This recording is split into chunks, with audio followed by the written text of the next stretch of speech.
All right.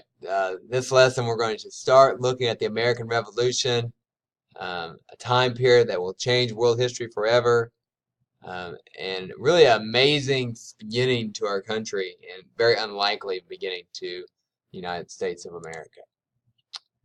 Think of Britain as being like a lion. They were 300 years without really losing an all-out war with anyone else.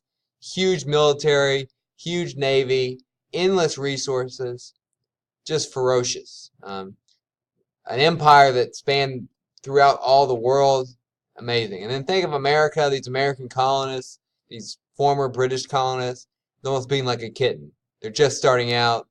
They have no army, no money, no organization, no anything. It's just, it's amazing what they were able to accomplish. And this is one of the greatest upsets that I can think of in world history. Now, these unorganized colonists against the military power that was the British and the British Red Coat Army. So it's really shocking. We'll go over to why it happened. A lot of things had to happen for it to happen this way. So let's look at the beginning of it. The first meeting that really gets it going is the First Continental Congress. Before the First Continental Congress, the Revolution was kind of a regional thing. It was up in Massachusetts, people around Boston and in the Massachusetts colony boycotting the Tea Party, the massacre, all those things were happening up north, but the rest of the colonies really weren't on board.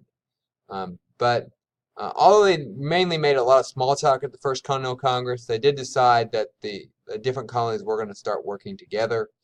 They weren't all on the same page of what they wanted to do, but they were going to start working towards the common goal of dealing with the British in one way or another. It may look something like this, maybe not.